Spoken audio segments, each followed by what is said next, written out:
दोस्तों ये Redmi 8A, इसका हमको जो है गिलास निकालना है ना। तो इसको हम फिलहाल में स्क्रीन सेपरेटर के ऊपर रख देते हैं।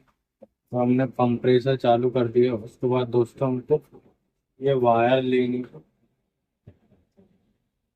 ठीक है। वायर लेने के बाद दोस्तों हमको इसको इस तरीके से यहाँ पे घुसानी है ना, इस तरीके से।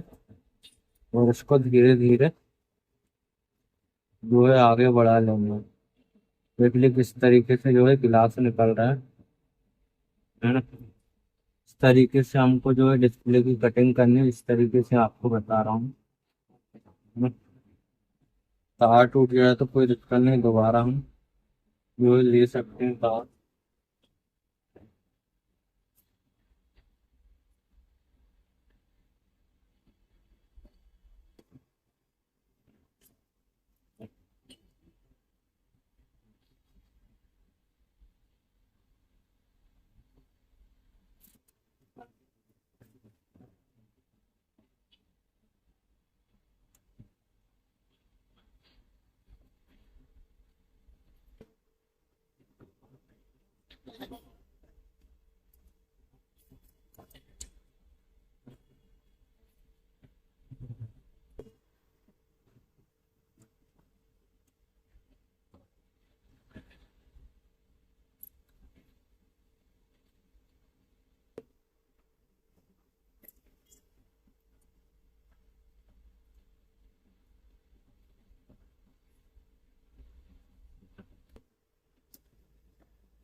ये देख लो दोस्तों, हमारी डिस्प्ले जो है सही साल निकल आई है। आपके सामने ये देख लो Redmi 8A का, जो कि हमने अभी जो है जो गिलास निकाला है। ये देख लीजिए, प्रॉपर तरीके से सही साल निकल चुकी है। ये आपके सामने चालू हो गए ये ओल्ड गिलास जो कि डैमेज हो गए थे, और ये स्क्रीन आपके सामने देखिए, Redmi 8A की स्क्रीन आपके सामने पूरी प्रॉपर निकल आई है। थोड़ा सा वेट कर लेते, पूरी सामने आ जाएगी कंप्लीट। देख लीजिए, MIUI लिखा आ गया है। ये देख लीजिए, पूरी डिस्प्ले आ चुकी है आपके सामने, ये पूरी वर्क भी कर रही है ना। ये देख लीजिए, पूरा वर्क कर रहा है। देखो पूरी प्रॉपर, देख लीजिए पूरी प्रॉपर निकल आई है डिस्प्ले हमारे Redmi 8A की। दोस्तों वीडियो अगर आपको पसंद आए तो लाइक करना, और नया हो तो हमारा चैनल जरूर सब्सक्राइब करना।